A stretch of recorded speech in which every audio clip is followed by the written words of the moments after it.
اعوذ باللہ من الشیطان الرجیم بسم اللہ الرحمن الرحیم۔ سورہ العنکبوت۔ شروع اللہ کے نام سے جو بڑا مہربان نہایت رحم والا ہے۔ الف لام میم۔ کیا خیال کیے ہوئے ہیں یہ لوگ کہ چھوڑ دیے جائیں گے یہ کہنے سے کہ ہم ایمان لے آئے اور وہ نہیں آزمائے جائیں گے؟ اور یقیناً ہم نے آزمایا تھا ان کو جو ان سے پہلے تھے، تاکہ ضرور معلوم کر لے اللہ ان کو جو سچے ہیں، اور وہ ضرور معلوم کر لے ان کو جو جھوٹے ہیں۔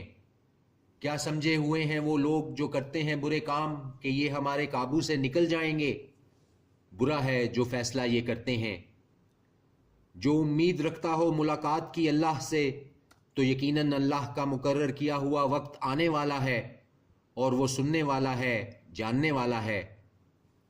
اور جو محنت کرتا ہے تو صرف محنت کرتا ہے اپنی ذات کے لیے، بے شک اللہ بے نیاز ہے سارے جہان والوں سے۔ اور وہ لوگ جو ایمان لائے اور کرتے رہے نیک اعمال، ہم ضرور دور کر دیں گے ان سے ان کی برائیوں کو، اور ضرور جزا دیں گے ہم ان کو بہت بہتر ان اعمال کا جو وہ کرتے رہے۔ اور حکم دیا ہم نے انسان کو اس کے والدین کے ساتھ نیک سلوک کا، اور اگر وہ زور ڈالیں تجھ پر کہ شریک بنائے تو میرے ساتھ اس کو نہیں تجھے جس کا علم، تو نہ اطاعت کر تو ان کی، میری ہی طرف تم کو لوٹ کر آنا ہے، پھر میں جتا دوں گا تم کو جو کچھ تم کرتے تھے۔ اور وہ لوگ جو ایمان لائے اور کرتے رہے نیک اعمال، ہم ضرور داخل کریں گے ان کو نیکیوں میں۔ اور لوگوں میں وہ ہیں جو کہتے ہیں ہم ایمان لائے اللہ پر، پھر جب ایذا دی گئی ان کو اللہ کی راہ میں تو سمجھا انہوں نے لوگوں کی ایذا کو جیسے عذاب اللہ کا۔ اور اگر پہنچے مدد تمہارے رب کی طرف سے تو وہ ضرور کہیں گے کہ یقیناً تھے ہم تو تمہارے ساتھ۔ اور کیا نہیں ہے اللہ واقف اس سے جو سینوں میں ہے دنیا والوں کے؟ اور ضرور معلوم کرے گا اللہ ان کو جو ایمان لائے، اور وہ ضرور معلوم کرے گا منافقوں کو۔ اور کہا ان لوگوں نے جنہوں نے کفر کیا ان سے جو ایمان لائے کہ اتباع کرو ہمارے طریقے کی اور ہم اٹھا لیں گے تمہارے گناہ، اور نہیں وہ اٹھانے والے ان کے گناہوں میں سے کچھ بھی، بے شک یہ جھوٹے ہیں۔ اور یہ ضرور اٹھائیں گے اپنے بوجھ اور دوسرے بوجھ اپنے بوجھوں کے ساتھ، اور ان سے ضرور پوچھا جائے گا قیامت کے دن اس کے بارے میں جو جھوٹ یہ کرتے تھے۔ اور بے شک بھیجا ہم نے نوح کو اس کی قوم کی طرف، تو وہ رہا ان میں 1000 سال کم 50 سال، پھر آ پکڑا ان کو طوفان نے اور وہ ظالم تھے۔ پھر ہم نے نجات دی اس کو اور کشتی والوں کو، اور بنا دیا ہم نے اس کو نشانی اہل عالم کے لیے۔ اور ابراہیم کہ جب کہا اس نے اپنی قوم سے کہ عبادت کرو اللہ کی اور اس سے ڈرو، یہ بہتر ہے تمہارے حق میں اگر تم سمجھ رکھتے ہو۔ در حقیقت تم پوچھتے ہو سوائے اللہ کے بتوں کو اور گھڑتے ہو جھوٹ، بے شک وہ جن کو تم پوچھتے ہو سوائے اللہ کے نہیں رکھتے وہ اختیار تم کو رزق دینے کا، پس طلب کرو اللہ ہی کے پاس سے رزق اور اسی کی عبادت کرو اور شکر کرو اسی کا، اسی کی طرف تم لوٹائے جاؤ گے۔ اور اگر تم جھٹلاتے ہو تو بے شک تکذیب کر چکی ہیں امتیں تم سے پہلے، اور نہیں رسول کے ذمے مگر پہنچا دینا کھول کر۔ کیا نہیں دیکھا انہوں نے کہ کس طرح ابتدا کرتا ہے اللہ خلقت کی، پھر اس کا اعادہ کرتا ہے، یقیناً یہ اللہ کو آسان ہے۔ کہہ دو کہ چلو پھرو زمین میں، پھر دیکھو کس طرح ابتدا کی ہے اس نے خلقت کی، پھر اللہ ہی پیدا کرے گا زندگی دوسری بار، بے شک اللہ ہر چیز پر قادر ہے۔ وہ عذاب دیتا ہے جسے چاہتا ہے اور رحم کرتا ہے جس پر چاہتا ہے، اور اسی کی طرف تم لوٹائے جاؤ گے۔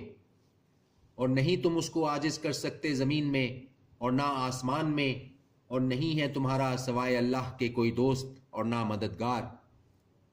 اور وہ لوگ جنہوں نے انکار کیا اللہ کی آیتوں سے اور اس کے سامنے حاضر ہونے سے، وہی لوگ نا امید ہو گئے ہیں میری رحمت سے، اور وہی ہیں جن کے لیے عذاب ہے درد دینے والا۔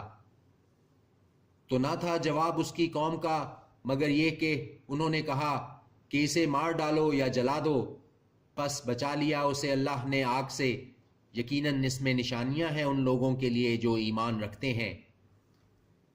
اور ابراہیم نے کہا کہ در حقیقت جو تم لے بیٹھے ہو سوائے اللہ کے بتوں کو دوستی کا ذریعہ، تمہارے آپس کے درمیان دنیا کی زندگی میں، پھر قیامت کے دن انکار کرے گا تم میں سے ہر ایک دوسرے کا، اور لعنت بھیجے گا ایک دوسرے پر، اور ہوگا تمہارا ٹھکانہ دوزخ، اور نہ ہوگا تمہارا کوئی مددگار۔ پس ایمان لایا اس پر لوط، اور کہا اس نے کہ میں ہجرت کرنے والا ہوں اپنے رب کی طرف، بے شک وہ غالب ہے، حکمت والا ہے۔ اور عطا کیے ہم نے اس کو اسحاق اور یعقوب، اور ہم نے رکھ دی اس کی اولاد میں پیغمبری اور کتاب، اور عنایت کیا ہم نے اس کو اس کا صلہ دنیا میں، اور یقیناً وہ آخرت میں نیک لوگوں میں ہوگا۔ اور لوط کہ جب کہا اس نے اپنی قوم سے، بلا شبہ تم مرتکب ہوتے ہو بے حیائی کے، تم سے پہلے نہیں کیا ایسا کسی نے اہل عالم میں سے، کیا تم مائل ہوتے ہو مردوں کی طرف اور راہزنی کرتے ہو، اور تم مرتکب ہوتے ہو اپنی مجلسوں میں ناپسندیدہ کاموں کے؟ تو نہ تھا جواب اس کی قوم کا سوائے اس کے کہ کہا انہوں نے، تو لے آؤ اللہ کا عذاب اگر تم ہو سچوں میں سے۔ کہا اس نے، اے میرے رب، مجھے نصرت عطایت فرما ان لوگوں پر جو مفسد ہیں۔ اور جب آئے ہمارے فرشتے ابراہیم کے پاس بشارت لے کر، تو کہنے لگے یقیناً ہم ہلاک کر دینے والے ہیں لوگوں کو اس بستی کے، بے شک اس کے رہنے والے ظالم ہیں۔ کہا اس نے، بے شک اس میں لوط بھی ہے۔ وہ کہنے لگے ہمیں معلوم ہے اس میں کون ہے، ہم ضرور بچا لیں گے اس کو اور اس کے گھر والوں کو، بجز اس کی بیوی کے، وہ ہوگی پیچھے رہنے والوں میں۔ صدق اللہ العظیم۔